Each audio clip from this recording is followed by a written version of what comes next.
Let's start the conversation. It's Live at 5. Best practices, next practices. Together with AASA and NAESP.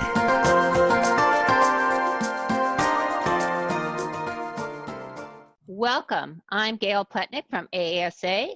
And welcome, everybody. I'm Eric Cardwell from NAESP. And we are your moderators for Live at 5, which is an AASA and NAESP collaboration, really helping to connect and support our members across the country. And so as we begin, on the next slide, you'll see some of our housekeeping reminders. You will be muted by our Zoom host, but we really encourage you to participate by posing any of your questions through the chat feature. And if you have any comments, please submit those as well. The moderators, Eric and I, will pose those questions to our panel, and we'll address the questions in the order that we receive them. And as a final reminder, this event is being recorded. Eric, could you introduce our panelists, please? Absolutely. We have a whole host today, Gail, of individuals from across the country. It's my pleasure to introduce Dr. Gladys Cruz, the District Superintendent of Questar Bocis in Castletown, New York. Welcome, Gladys. Also like to welcome Dr. Ken Wallace. He serves as Superintendent of Maine Township High School District in Park Ridge, Illinois. Go Cubs. We'd also like to give a warm welcome to Dr. Christy Sandvik Wilson, Superintendent, Buckeye Elementary School District in Buckeye, Arizona. And I remember helping to rebuild a school in Puerto Rico with Christy. Also, we want to welcome Liz Garden. She's principal of Leroy E. Mayo School in Holden, Massachusetts. Welcome, Liz. And my dear friend, Dr. Melissa Patchke, principal of Upper Providence Elementary in Springford Area School District in Pennsylvania. Welcome, everybody. We're glad to have you here this afternoon. And now we're going to get to the really important part of Live at 5, where we have you, our participants, pose some questions. Again, remember to use that chat box. And our panelists get to address those and give some advice, and we tap into their expertise. We're going to start, however, with 2 questions that were submitted in advance. We have the ability for folks who are interested in participating to also submit questions so that we could ensure that we are answering the questions that are most important, top of your mind. So Eric, would you like to start with the first question, please? Absolutely. I have my pen ready to write some of their answers down as ideas. And as my friend in Arizona mentioned, please be sure to enter any questions that you have in that chat box to make this as organic as possible. So we'll start things off. The first question for our panelists and it's really wide open because everybody's trying to figure it out. What are your plans for reopening of schools for the next school year? It's a hot item, hot topic right now across the United States. Or maybe, Eric, we should post it. What's your ideas today? Because tomorrow you may need a whole new plan as things keep changing. Great point, my friend. Great point. But how are you handling this at that building and district level? Who would like to start? Gail, this is Missy. I'd be happy to start.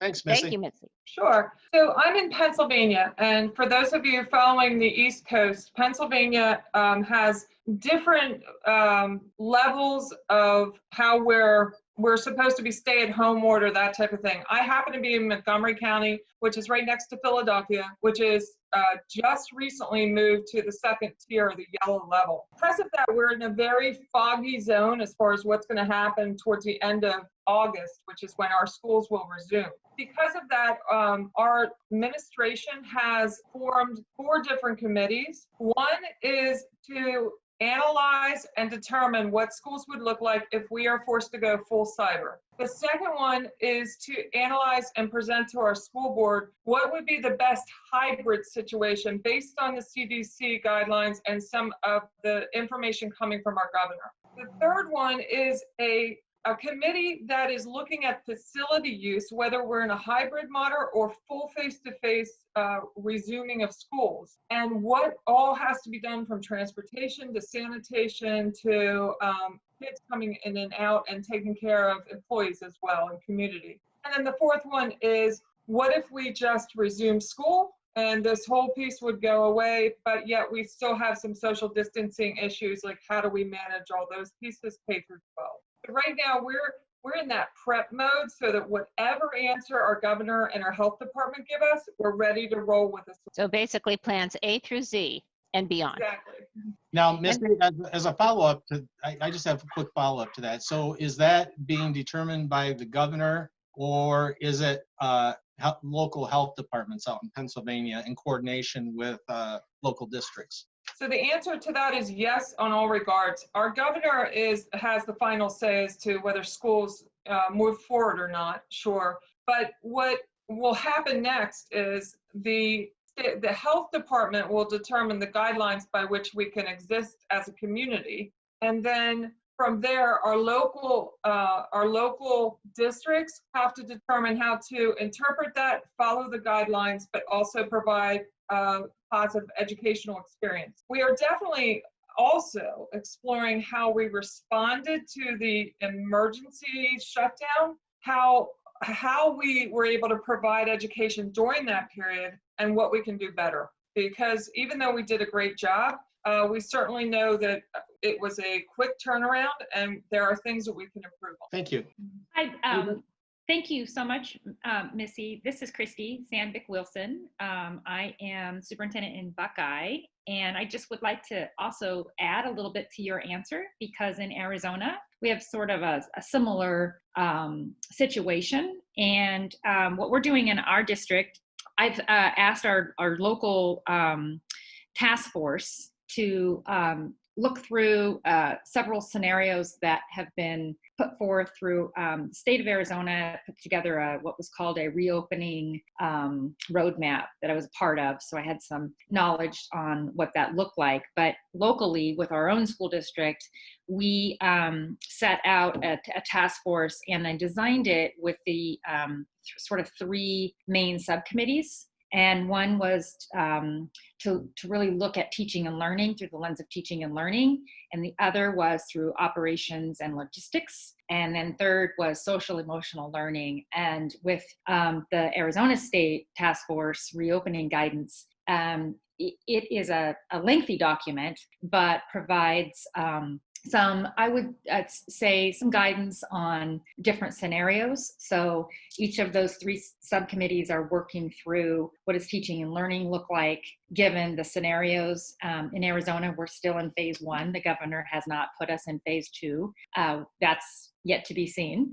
And then operations and logistics is working through the different scenarios should congregation of students at the bus stops require, temperature checks, et cetera, all the way through the classroom until the end of the day.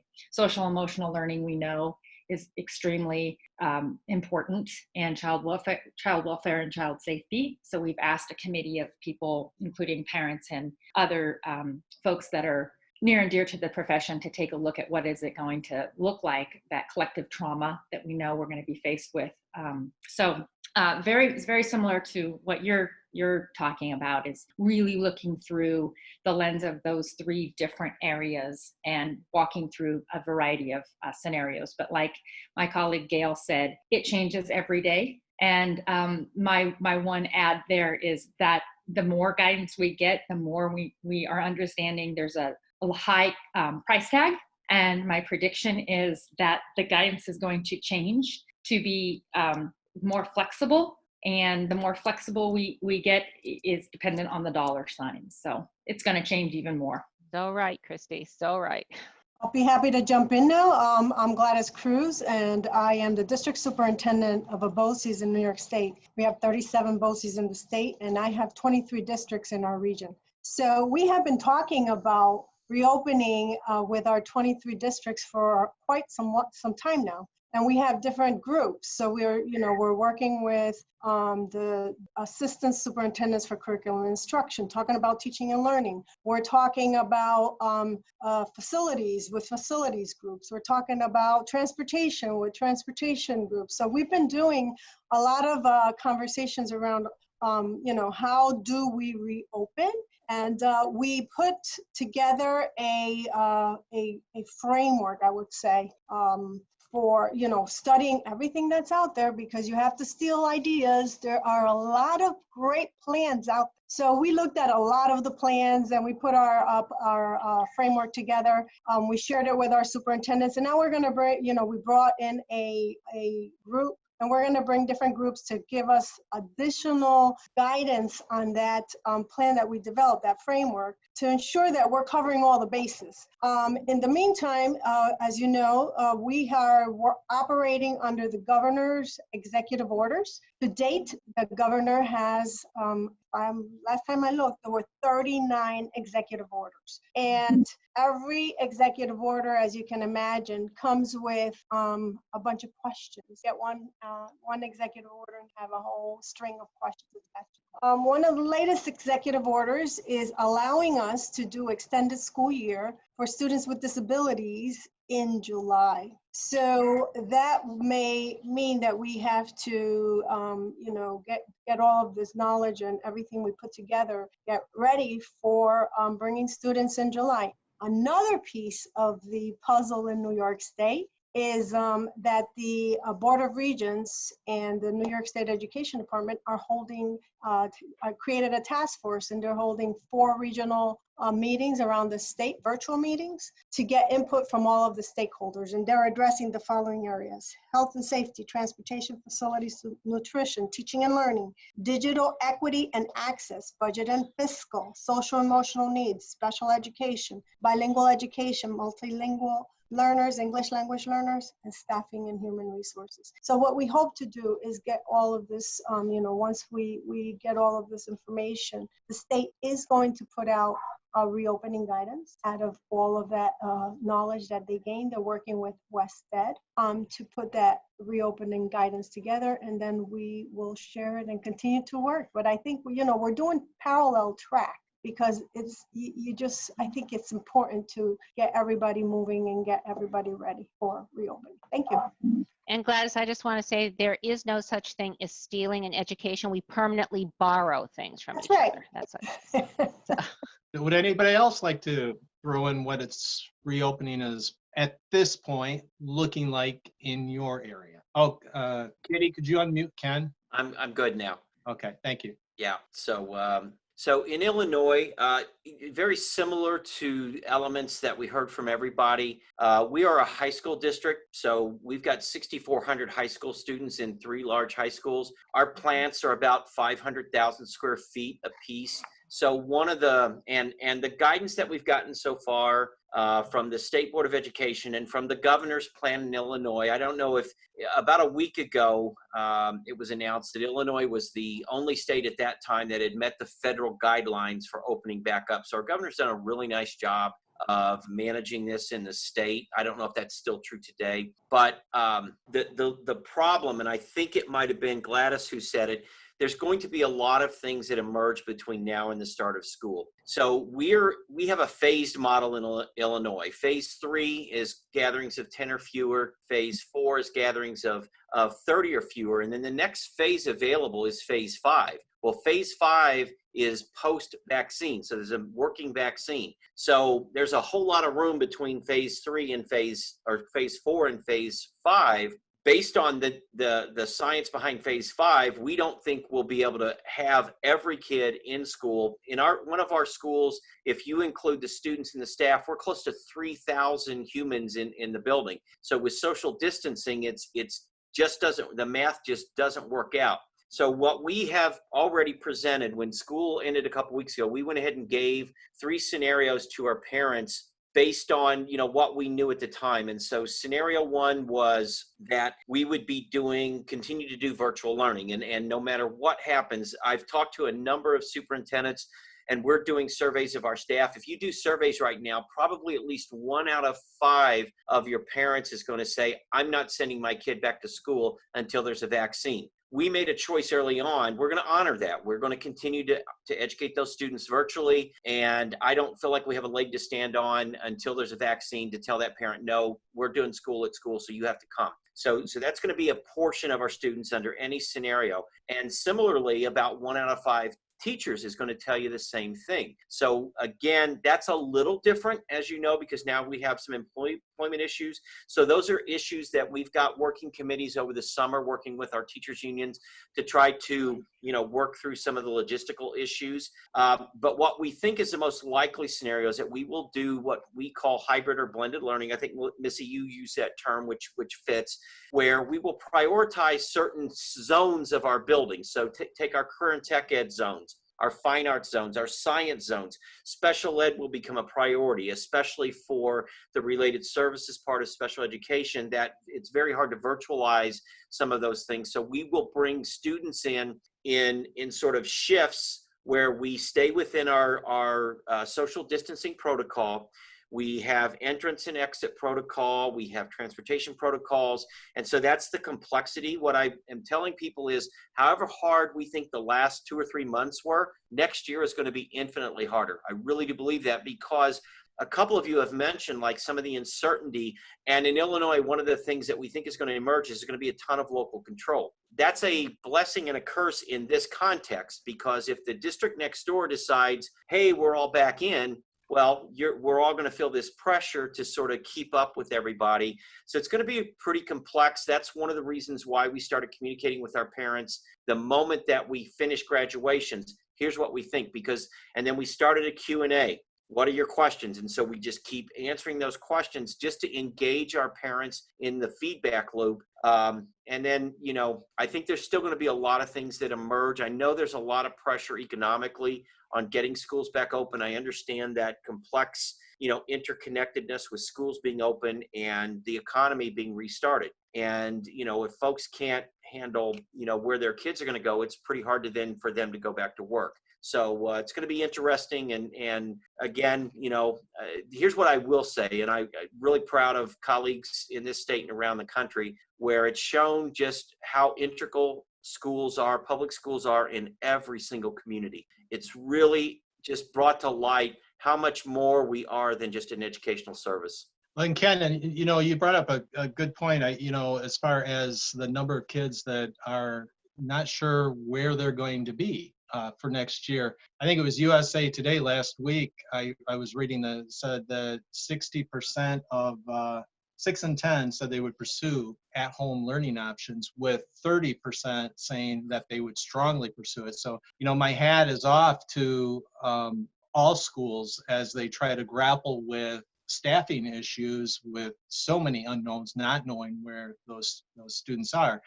And your point, I also really appreciated your point about recognizing that, that schools play an integral part in the economy. My only hope is that I wish that schools would receive money to help support that endeavor, like some businesses have received as well. Many good points, my friend.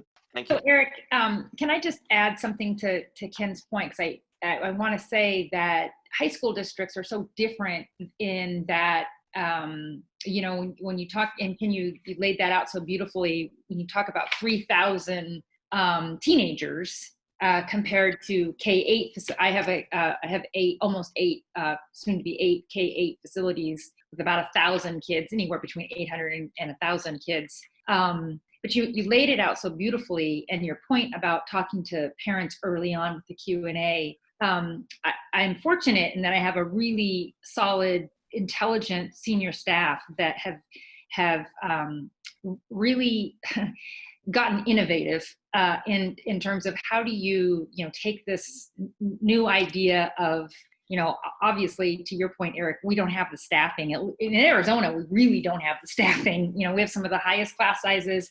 I don't need to belabor that point. But this idea that Ken's talking about, priority zones and sticking to social distance protocols in elementary levels, to the point where kids can't stay home because of the childcare issue.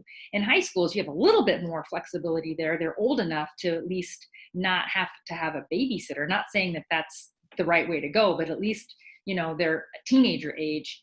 And my team in Buckeye is working on, Gail knows Mike Lee, who is just a brilliant mind in education around multi-age classrooms, grade level, innovative ideas that we have, for better or worse, kind of been forced to do that we wouldn't have been able, it probably would have taken a lot longer to do.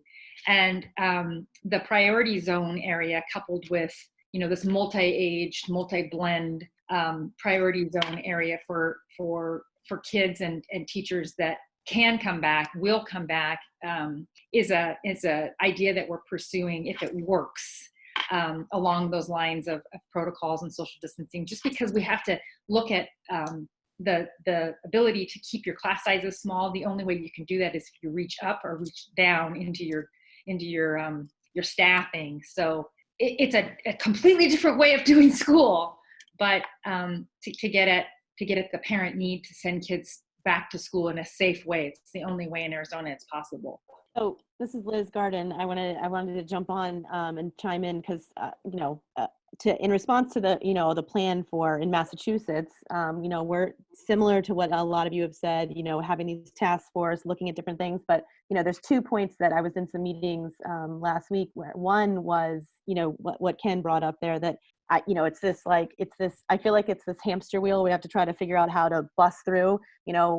We are the care for the economy. They need children to be in someone's care during the day. That's us. We need the economy to get going so that we can be the care, but we can't be the care when the economy is not going. And so it's like, how do we break through that? And I think you're right, Christy. I mean, we have to be innovative. I know I have brought it up in a couple different meetings to say, like, are we thinking about, and so I'm happy to hear that some places are thinking about this, are we saying, okay, let's think about our middle school and our high school. We've seen that they can do remote learning. We have them doing that.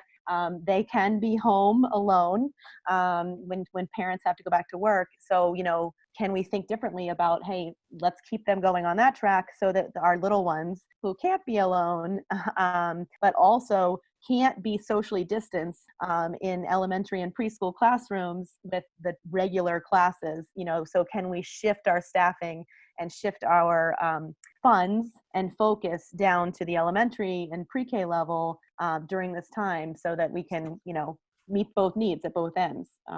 And like, I feel like that's certainly, it is a different way of thinking about running the different levels, but we have to think differently, because I just don't see, when we start talking about all those different, the logistics and the teaching and learning and the social emotional, how we can meet those needs with the requirements and the guidance that's coming from our state government. And to add to that, ASA and ASBO did some research, and they determined it'll probably be about $1.8 million added to average district's budget to make this happen. So again, how are you going to shift your resources? Liz, you just talked about all these other requirements that you're going to need. And then what about those resources, and how are we going to support districts and schools to meet those requirements? So a lot to think about. And that actually is a great segue to the second question that we have.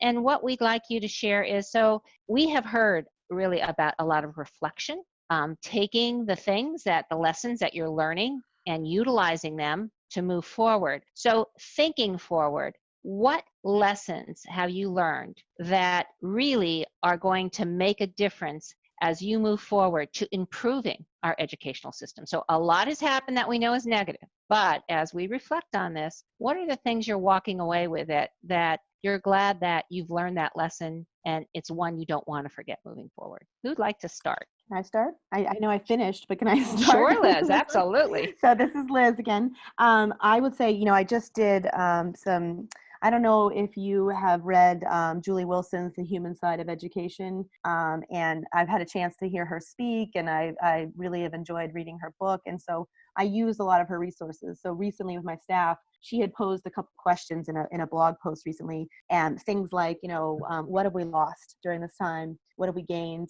What do we need to, not stop doing? What do we need to keep doing? So a bunch of those reflection questions, and with my staff, and it was interesting how after some small group discussions, people came back and said, well, what have we lost? We've lost relationships, with our kids and our families and each other. But what have we gained? We've gained relationships with our kids and our families and each other. What do we not want to lose? And what do we want to absolutely bring back? Relationships. So it was like every single answer was that relationship piece and the connection. And I feel like, you know, we have learned that, you know, we've had to be creative with how to keep those connections going, but we've also seen how important that is, you know, and how I hope that whenever we return in whatever form it is, that, you know, but like even at the admin level in my district, I am so much more connected to all of the other administrators in my district, and we can't see each other and can't physically meet, you know, but we're very connected now. You know, I hope that I want that to continue. My families, you know, and I am very connected. I was connected before. I feel like we've taken it to a new level. The students, you know, their connections with their teachers, and it's just such a different level. I hope we bring that back in. So, I mean, I feel like for me, the biggest thing, you know, I know our job is, we are educating, you know, we are charged with educating future minds, but I feel like, you know, we can't do that unless we have those relationships. And after all of this, I think that's clearly the core and the heart of what we do and what we have to keep doing, no matter what form we're in for returning to school. Well, Liz, don't you think that the relationships between parents moving forward will be even stronger than what they were previously in all the districts? Yes. You know, I think so. You know, I think if anything too, it has certainly, you know, because there are some families that it's hard to make that connection, and we're still trying to be creative and find all different ways. Whereas I think if we were in school, and, you know, some of those families wouldn't have surfaced of, you know, oh, we need to work on that relationship and that connection with them, because we're kind of just going with the status quo of doing school. But now that we've been forced to, you know, throw status quo out the window, you know, we have even closer relationships, and we have some families that have resurfaced that we realize, oh, we need to think differently about how we can connect with them. And so one of our participants offered that Castle is going to be releasing some new guidelines of how principals can address SEL in their districts. And I know AASA has worked with Castle and other organizations, and they actually have a toolkit that's available around this as well. So some good resources out there as we're all going to struggle,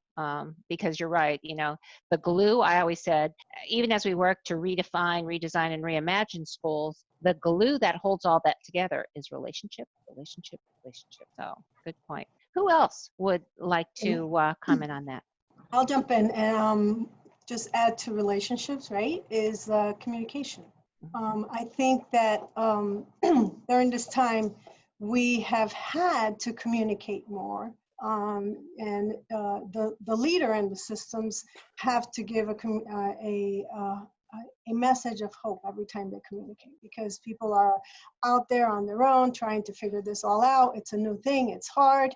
So, you know, one thing that it never had occurred to me, but I started doing virtual town halls on a weekly basis. So every week I have over 100 and plus staff join me. Today we did one on reopening of schools, and I wanted to hear them and their concerns, their issues, and then I'm following it up with a survey. But you know, that communication, that constant communication has been so critical to keep everybody together and to keep everybody calm. And then every Friday, I send them I link to the virtual town hall, and I send them an update on a weekly basis, anything that has come up. So a weekly communication to all staff, to all board members, and to the parents. So it's, you know, it has cascaded all the way down to the parents, and we do surveys with parents, thought exchanges. So it's really been key to keeping everybody in I would say in a healthy state of mind. So our students, our teachers, and then I invite guests, teachers and different departments and I interview them and ask them how they have adapted to the new reality. It's been an amazing experience, and that's something that I am going to continue, because I didn't have a clue, the power of it. And all of a sudden it's like the favorite thing that everybody's waiting for on a weekly basis. So that communication, relationships, those things are critical, collaboration, all those. Well, I truly believe that when you have voice, then you also feel ownership over an issue, and then you can be part of the solution rather than part of the problem. And I think what you're talking about, though, Gladys, is that two-way communication, because Yep. too often we tell people what we think they need or want to hear about, and what I'm hearing you say is you're getting that feedback. So you're really addressing what is on those different stakeholders' minds. So really, And they get an opportunity to submit questions before every, on the topic. They get the topic. They get it's been an amazing dialogue every single week. So wonderful. Almost like Live at 5, right, Eric? Absolutely. Same thing. Anyone else want to jump in? Lessons that you're going to remember and make sure you really implement that change going forward. So Gail, Christy. I'll jump in on that. If you've ever read Daniel Pink's work, he references autonomy with teachers and trust and staff. He calls it FedEx time. And basically it's give people time to work together in groups and be amazed with what they'll come up with. And I've experienced that through this shutdown phase.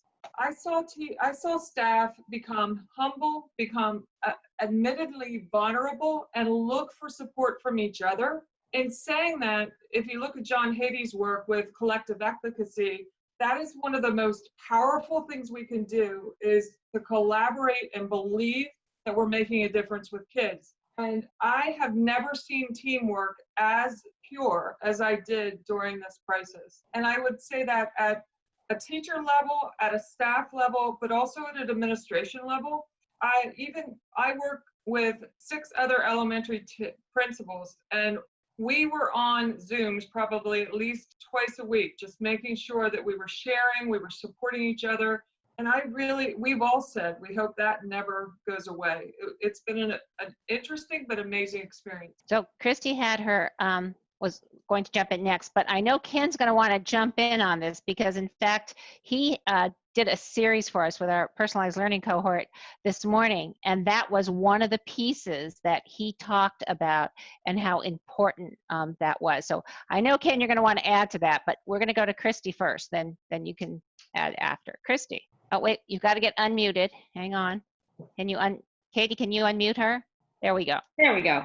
I'll be quick so Ken can jump in. I was just going to add 2 things. And one is that I think Dr. Fran Perlman, who I think a lot of you know, Dr. Franny, she's coined that term, or phrase rather, that leading through ambiguity, that a lot of leaders, we just aren't trained to lead through ambiguity. So we've learned that we have to sort of learn to be uncomfortable with ambiguity. And that I think a complement to this leading through ambiguity is to develop a consistent self-care practice.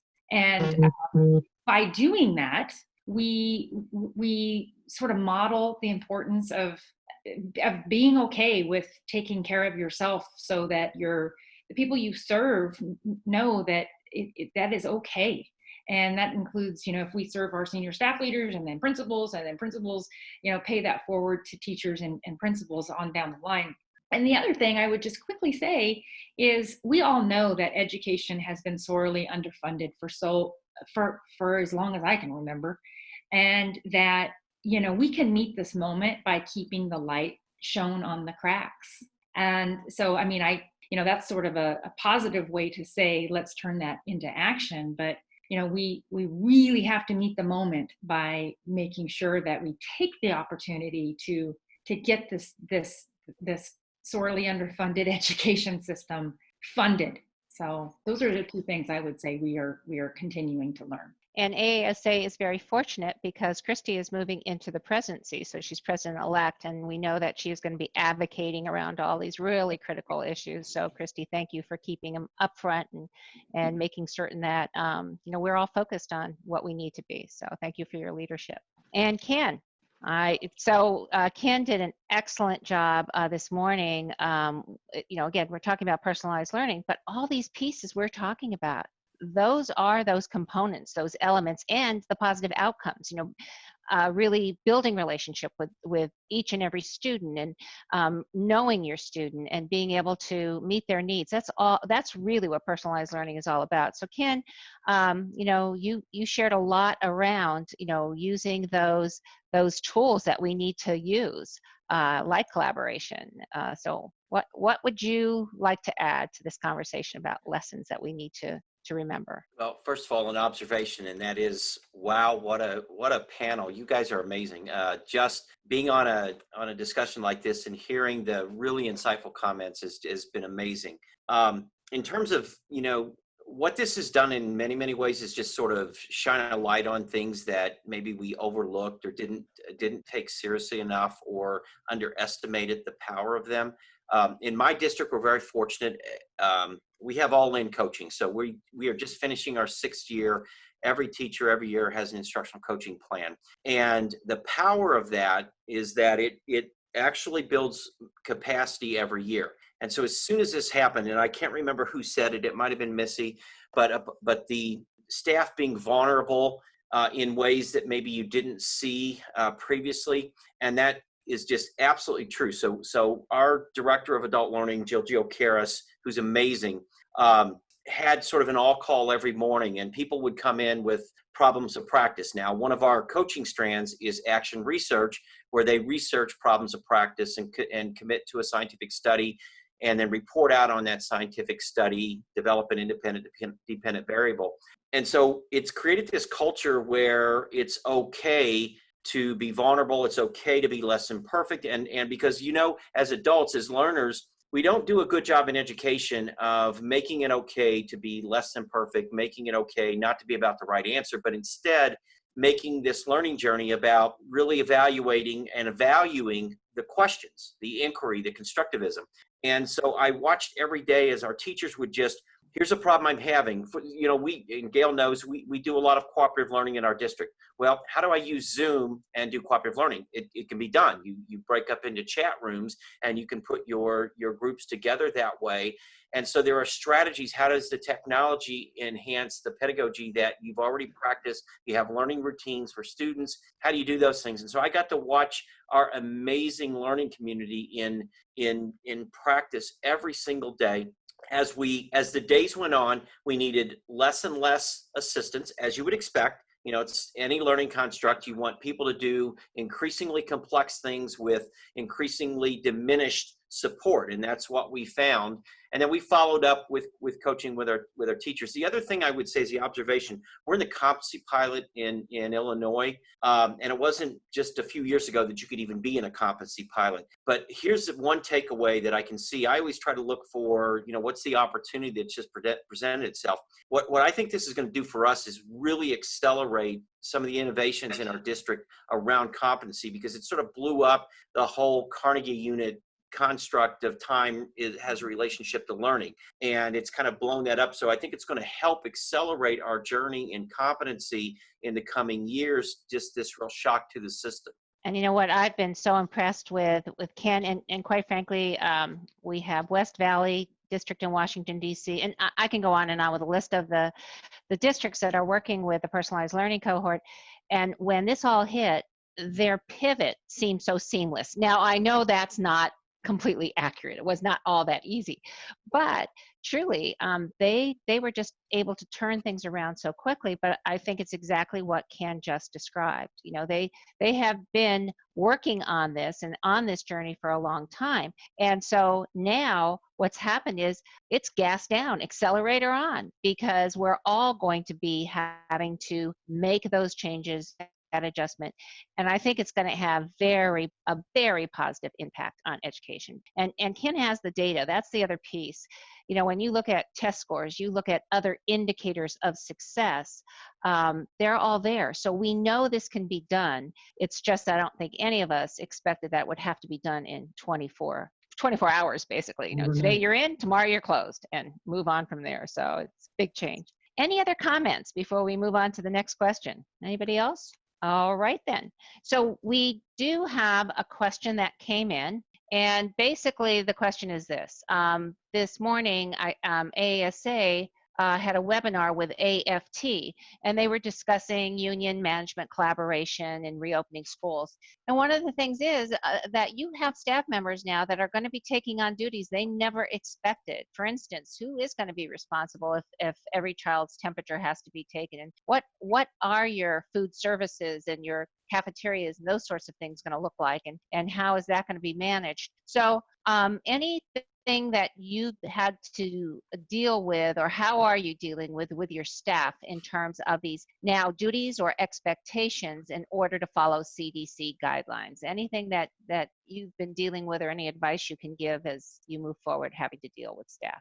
I can take that question. Thanks. You bet. So a couple of things. Again, I have that particular question in my task force in the district with teaching and learning, facility and operations, and also social emotional learning. And you know, you all know this is changing and quite rapidly, but the big debate right now in Arizona, and it's probably happening nationwide, is if the guidance keeps changing. For example, we just got some guidance from our trust. The trust in Arizona is a group of it keeps you kind of out of liability harm's way. A group of it's just, anyhow.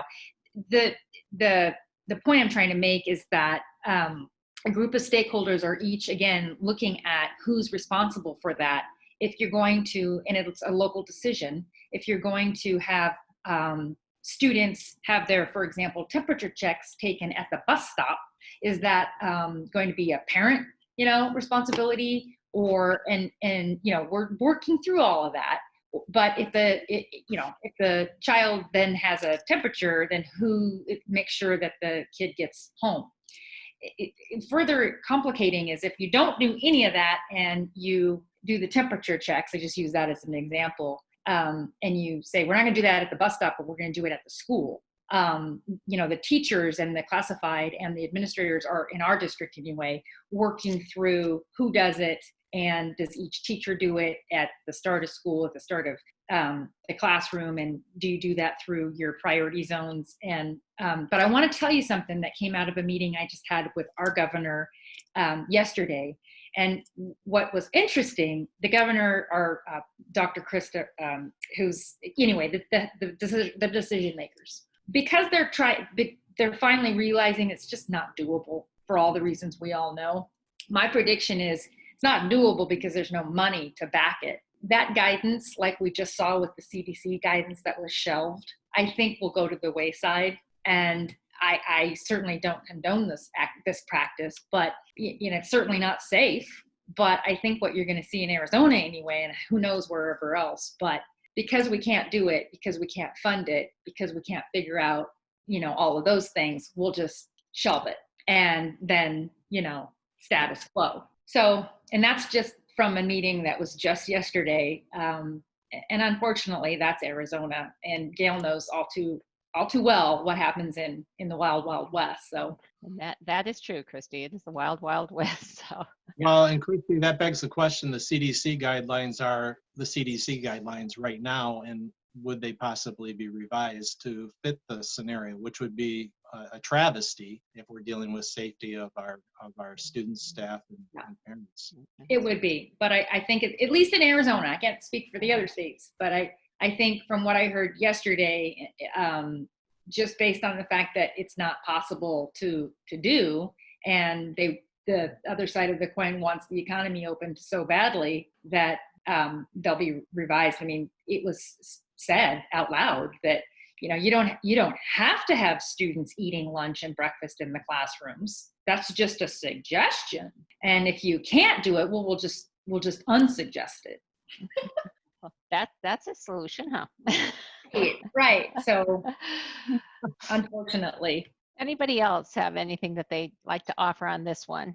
I'd like to just say that I believe it was Ken that mentioned just the diversity of perceptions and opinions that we deal with in public education.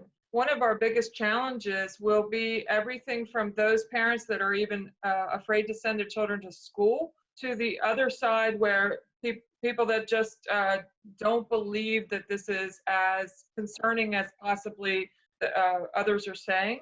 And we have to ride that middle line like we do with every other topic to make decisions of what's safe for human beings that we serve. I think that is always the challenge of school leadership, but in this particular case, I feel like it will be significantly escalated. And that goes back to Liz and her relationship comments, because it all comes down to those relationships that we have with everyone in our communities and how we're able to navigate individually. Yeah, good point. And I think it's so critical, building that trust, but that doesn't happen overnight. So that communication we talked about earlier, that two-way communication, that honesty, I mean, there are some answers we don't have. So communicating the fact that you don't have the answers is sometimes very important. But right now, this is the direction we're taking, but that may have to change. I mean, that truly is what we're doing. And building that plane as we fly it, and the target ever changing. But I think you're right. We have to rely on those relationships. We've got to be honest and upfront. And I used to always say, and I even have the cape and the crown. When I retired, my staff gave me a crown and a cape that said Queen of the Universe, because I used to always say to them, we get a mandate that came down and they'd say, we can't do that. That's impossible. It's not good for kids. And, all right, we've got to deal with it. We're smart. We're going to put our heads together. We're going to figure out a solution. When I'm Queen of the Universe, we'll get to change that. But for right now, we're just going to deal with it. And that really is our reality. We have to deal with what the mandates are. And if they change, we're going to have to deal with that as well. But you're going to have to rely on those relationships, and you're going to have to build trust in order to do that. The essential component of that, Gail, is building that plane together as a community. Yeah. And I think Gladys brought that up in her comments. And that truly is the way that we're going to be able to take these lessons, as hard as they were to learn, and apply them, but apply them in a way where we put all those great minds together and we have the solutions. So we're almost at that point where we're going to do our rapid fire. But I think, Ken, I just need to echo what you said. This panel is incredible, and thank you so much for sharing your experiences, for sharing your expertise, because we did mention that earlier. There are a lot of great plans out there. If we can bring the best of those together, and it will look different, but you know what? Something that maybe New York planned for, if they were at level 4 or level 5, might be able to be used in another state or another place, and maybe something that Arizona's doing can be adopted or adapted in another place. So I think it's going to be critical. So important that we listen to each other, learn from each other, and not steal, Gladys, but permanently borrow the best solutions. Permanently borrow. I learned Permanently something. borrow it. Another thing today. And truly, that's what is so powerful about our organizations like AASA and NAESP, because those are the groups that are bringing us together and helping us to bring the best minds, the best ideas, and get out there and also to advocate for what we really know we need. And I know there's a series of webinars that you can access, either NAESP's website, AASA's website. Plus, we keep adding to it. As I said, if you're interested in personalized learning, which again, as Ken pointed out so beautifully, it's not about technology. It is about good teaching and using tools like our technology tools to really address the needs of each and every student. So we have a series of sessions going on in June, and you can access information about that too by contacting me, and so I'll put my contact information up there as well. But now it's time for rapid fire, Eric, so would you like to lead that? Absolutely. And I just want to thank the panelists. When they were on, we told, before it started, we said this would be one of the fastest hours of the week for them, and it truly has been. And we are appreciative of everything, all the insight you have provided, and just the positivity that is going on over the last hour. That there's no doubt we're going to get through this, and what makes me feel so good is knowing that we're really setting a precedence for when that next thing comes, heaven forbid. We have this tight, interwoven group of support across the United States. So, ending tonight, getting close to the end, is our quick fire round, which gives 30 seconds for each of our panelists to note something that has happened at the local level, at the state level, national, or even international level in regard to what they have seen in the educational community. So I'm looking at my Brady Bunch list here with the pictures. And Liz, why don't we start with you? Sure. And I have to say, though, the comment about sharing from everybody else or borrowing, I laughed because in a meeting recently we were shared a plan from, like, I will say a state on the other side of the country about doing outdoor education. I'm like, we're MA, not CA. And Ken would understand that too. We just had snow in May. So bring out education outside would be tough. But so some things we'll share, but I would say, for me, something that, again, I'll go back to, I said it already, the relationships, but, and I think Missy had said this too, just seeing people step up like no other. I have, whether it's been educators that have been hosting. We saw a need as we were we're still in our last week here, remote learning, and we saw a need for families that were really stressed out. And so I had some teachers come to me and say, "Is it okay if we plan like some family remote game nights? We feel like our kids and our parents, like they just need to, not focus on algebra right now, but they need to be focused on caring about each other and being patient with each other." And, so seeing them offer up and do those, an evening event remotely, seeing teachers reach out to specific families to support them, seeing our local organizations providing for families in need. I just think that, for me overall, it's been people just stepping up and, showing a side of humanity that I think we definitely, don't always see happening, or because we've had to slow it, we get to see it even more, and people just kind of going above and beyond. So I'm just super proud to be part of some amazing educators that are doing everything and more for our families. Folks embracing the opportunity to lead in their communities. Beautiful. Thank you. Gladys, you're next on the Brady Bunch. All right. So I would say, we're getting so much information and decisions from our state, Department of Health, from our governor, from, all different places. And we continue to be flexible and adapt. So that is so important because, it makes me proud when you're, the directions, the instructions and directions this week are that we're only going to be able to do graduations and drive-in or drive-through. 3 days later, we can have up to 150 in-person outdoor graduation. So the fact that we're adaptable and flexible and we continue to just run with whatever we get is, to me, amazing. Flexibility is so essential. And, doesn't that make you proud of our profession? We have so many folks that are demonstrating that and have demonstrated that on a dime. Ken, you're next on our list. So one of the takeaways that I think is really important is that, we've talked about the digital divide for a long, long time. There will never be a better illustration or metaphor of what that means than the pandemic. And my 30-second takeaway is just the hope that in the same way that this country once made a commitment to electrify rural America, that it makes the same commitment to connect all of America, because the digital divide is really a much bigger divide, but this is one tangible place that I do think could be a positive takeaway from this moment. Just like the Interstate Initiative back in the 50s, let's connect everybody across the United States. So we can eliminate that piece of the inequity that exists across the country. Thanks, Ken. Let's see, next, Christy.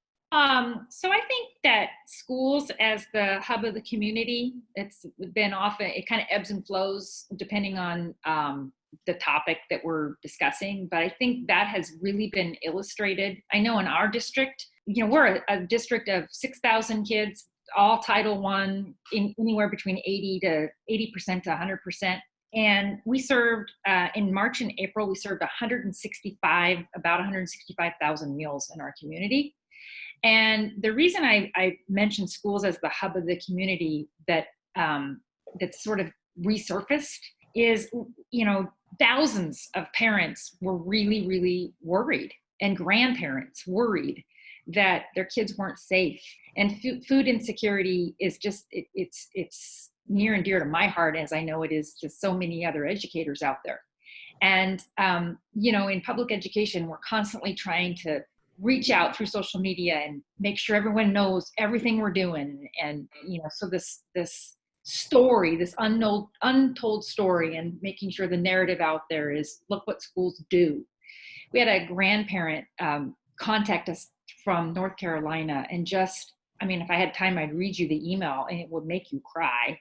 And the point of it is just thank you, because there was a social media post of the grandkids that were able to eat, get their meals through one of the during one of our meal service times. And these grandparents had no idea. They were so worried about their kids, and et cetera, et cetera. So, just schools serving as the hub of the community has really been illustrated. And I hope, again, we meet the moment and we don't lose that. We turn it into action. Leading with heart, Christy, leading with heart.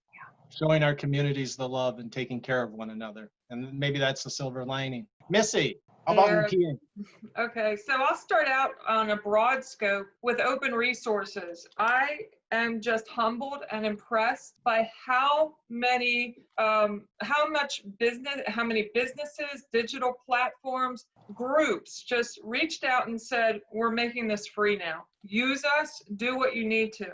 In partnering with that, talk about valuable professional development. It's when it's relevant, it's when it's accessible, and it also is when the individual is excited and sees the absolute immediate application. And all of that, whether it was wanted or not, happened through that digital divide for our staff and for some of our parents and for our students. I have staff that were just constantly learning everything from how to take a background off of a Bitmoji to some of the intricate platforms that are available through things like Nearpod and Flipgrid. It was just so much fun. And then on a personal level, Christy spoke very eloquently about self-care, and we as leaders are checking in consistently through our roles with people that we serve beside. But I can tell you that I had more conversations with my superintendent, with some of the people in central office that I don't often have the time